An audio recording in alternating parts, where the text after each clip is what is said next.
మీ వ్యక్తిగత జీవితంలో ఈ విషయాలను ఎవరితోనూ అసలు పంచుకోకండి. ఎందుకంటే అది మిమ్మల్ని కిందకి లాగుతుంది. ఈ ఆధునిక యుగంలో సోషల్ మీడియా ఫ్రెండ్ సర్కిల్లలో అందరూ ప్రతి ఒక్కటి షేర్ చేసుకుంటున్నారు.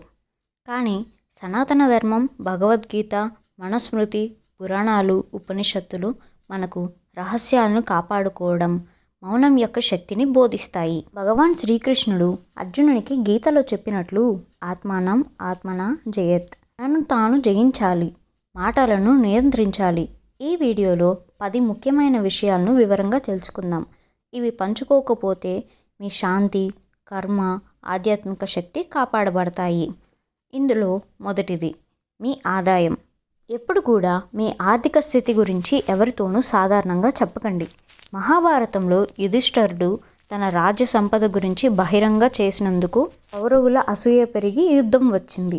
ధనం అంటే యజ్ఞంలోని అగ్ని లాంటిది. దాన్ని బయటకు చూపిస్తే ఆరాటం వస్తుంది. జీతం, సేవింగ్స్, ఇన్వెస్ట్మెంట్స్ గురించి చెప్తే బాగా అప్పులు అడిగేవారు లేదా దురాశతో దెబ్బతీసేవారు వస్తారు. ఇప్పుడు దీనికి ఉదాహరణగా ఒక నీతి కథ కూడా తెలుసుకుందాం. అనగనగా ఒక పేద బ్రాహ్మణుడు బంగారు కుండ కొన్నాడు. కానీ రహస్యంగా ఉంచి దేవాలయం కట్టడం ప్రారంభించాడు. అలా కొద్ది రోజులు పోయాక దేవాలయం కూడా పూర్తి అయింది.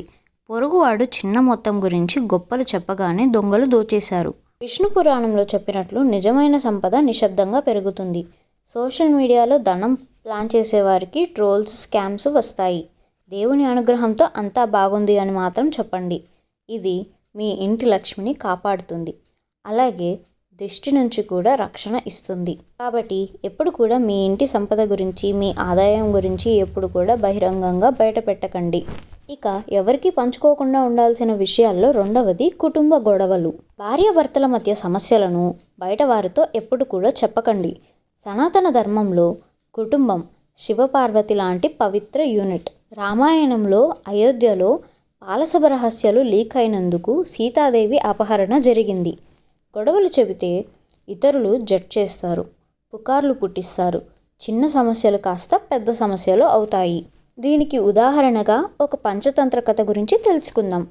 కోతి దంపతులు పండు గురించి గొడవపడి ముసలి స్నేహితుడికి చెప్పగానే అతడు మోసం చేసి అంతా కోల్పోయారు. కుటుంబ విషయాలు ఆలయంలోని గర్భగుడి లాంటిది. బయటవారు అపవిత్రం చేస్తారు.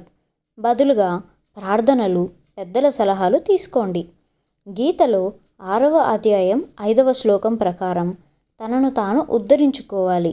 ఇది మీ ఇంటిని శాంతి నిలయంగా ఉంచుతుంది. కాబట్టి ఎప్పుడు కూడా బయట వారితో కుటుంబ సమస్యల గురించి చెప్పుకోకండి. ఇక మూడవది భవిష్యత్ ప్రణాళికలు, గోల్స్ను పూర్తిగా సాధించే వరకు బయట చెప్పకండి. పురాణాల్లో విశ్వామిత్రుడు కొత్త స్వర్గం సృష్టించాలనే ఆలోచనగా ఇంద్రుడు తెలుసుకొని అడ్డుపడ్డాడు. ముందుగా చెబితే అసూయ, కుళ్ళు కుతంత్రాలు వస్తాయి. కాబట్టి ఎప్పుడు కూడా మీ భవిష్యత్ ప్రణాళికను బయట వారితో చెప్పకండి. అది ఆగిపోయే ప్రమాదం ఉంది. దీనికి ఉదాహరణగా ఒక నీతి కథ తెలుసుకుందాం. రైతు పంట గురించి గొప్పలు చెప్పగానే అసూయతో విత్తనాలు దొంగిలించారు. ఆధునికంగా job promotion, business idea social మీడియాలో పోస్ట్ చేస్తే కాపీలు, నెగిటివ్ ఎనర్జీలు వస్తాయి. గీతలో కర్మయోగం ఫలపేక్ష లేకుండా చేయండి. అందరికీ చెప్పుకుంటూ చేయకండి. నిశ్శబ్దంగా బిల్డ్ చేయండి. అలాగే మీ విజయం మాట్లాడుతుంది. ఇక ఎవరికీ చెప్పుకూడని విషయాల్లో నాలుగవది మీ దాన ధర్మాలు. మంచి పనుల గురించి గొప్పలు చెప్పకండి. మహాభారతంలో కర్ణుడు రహస్యంగా ఇచ్చాడు. దానికి దివ్య ఫలితం వచ్చింది. గీత 17వ అధ్యాయం 20వ శ్లోకం. సాత్విక దానం రహస్యంగా ఉండాలి. ఫోటోలు పోస్ట్ చేస్తే ప్రశంస వస్తుంది, కానీ అహంకారం పెరిగి పుణ్యం తగ్గుతుంది. ఉదాహరణ కథ. ధనవంతుడు దానాలు గొప్పలు చెప్పగానే వర్షాలు ఆగిపోయాయి. వినయపూర్వకుడు రహస్యంగా ఇచ్చాడు, పంటలు పండాయి.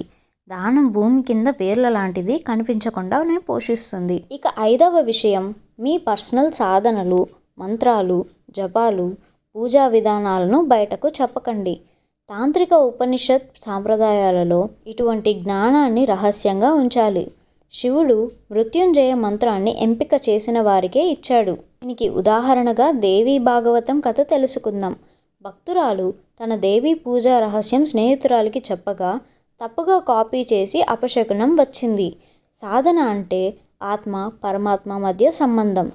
షేర్ చేస్తే ఫోకస్ తగ్గుతుంది, నెగిటివ్ ఎనర్జీ వస్తుంది.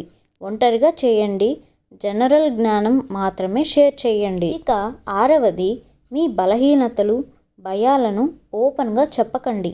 రామాయణంలో రావణుడు తన బలహీనత అంటే నాభి గురించి గర్వంగా చెప్పకపోయినా తెలిసిపోయింది. బలహీనతలు ఆర్మర్లో పగుళ్ళు చెప్తే దుర్బలత్వం వాడతారు. నీకు ఉదాహరణగా ఒక పంచతంత్ర కథ తెలుసుకుందాం. సింహం వేటగాళ్ల భయం గురించి గాడిదకు చెప్పగా అది ద్రోహం చేసింది. గీతలో సెల్ఫ్ కంట్రోల్ బోధిస్తుంది. హనుమాన్ చాలీసా చదివి బలం పెంచుకోండి రహస్యంగా. ఇక ఏడవది, మీ ఇంట్లో ఆనందాల గురించి, రాబోయే ఫలితాల గురించి ఎవరితోనూ చెప్పకండి. ఎందుకంటే ఈ కాలంలో నీకు మంచి జరుగుతుంది అంటే కుళ్ళుకునే వాళ్ళు ఎక్కువ ఉన్నారు, కానీ మనసారా ఆనందపడేవారు, నిన్ను ఆశీర్వదించేవారు చాలా తక్కువ ఉన్నారు. కాబట్టి ఎప్పుడు కూడా నీ ఫ్యూచర్ ప్రణాళికను ముందే కనుక అందరికీ చెప్పుకుంటున్నట్లయితే వాళ్ళు కుళ్ళుతోనే పనులన్నీ ఆగిపోతాయి. నీకు వచ్చే సంతోషాలు కూడా దూరం అయిపోతాయి. దీనికి ఉదాహరణగా ఒక కథ తెలుసుకుందాం. 2 స్నేహితులు ఉండేవారు. ఒకడు ఏమో రహస్యంగా తన విజయాలను సాధించుకుంటూ సంతోషాలను దక్కించుకుంటాడు. మరి ఇంకొకడు గొప్పలకి పోయి 10 మందికి చెప్పుకుంటూ తన విజయాలకు మరింత దూరం అవుతూ ఉంటాడు. ఇక ఎవరికీ చెప్పుకోడని విషయాలలో 8వది, ఆరోగ్య సమస్యలు, వ్యాధులు క్యాజువల్గా చెప్పుకోకండి. ఆయుర్వేదం ప్రకారం ఆరోగ్యం రహస్యం, ఔషధం లాంటిది. చెబితే జాలి అలాగే చిన్నచూపు వస్తాయి. దీనికి ఉదాహరణగా ఒక పురాణ కథ తెలుసుకుందాం. చ్యవనముని రిజువినేషన్ రహస్యంగా ఉంచి శక్తిని పొందాడు. ఆరోగ్య సమస్యలు చెబితే నెగిటివ్ వైబ్స్ పెరుగుతాయి. గీతలో సమబుద్ధి పాటించండి, డాక్టర్తో మాత్రమే షేర్ చేసుకోండి. ఇక 9వది, పాత గుండె నొప్పులు, కోపాలు, కక్షలు చెప్పుకోకండి. రాముడు క్షమాగుణం పాటించాడు. కక్షలు చెబితే అవి మళ్ళీ జీవిస్తాయి, కర్మ సైకిల్ పెరుగుతుంది. దీనికి ఉదాహరణగా ఒక హితోపదేశ కథ తెలుసుకుందాం. పక్షి ఏనుగు మీద కక్ష చెప్పగానే గొడవలు పెరిగాయి. ప్రార్థనతో క్షమాపణ చేయండి.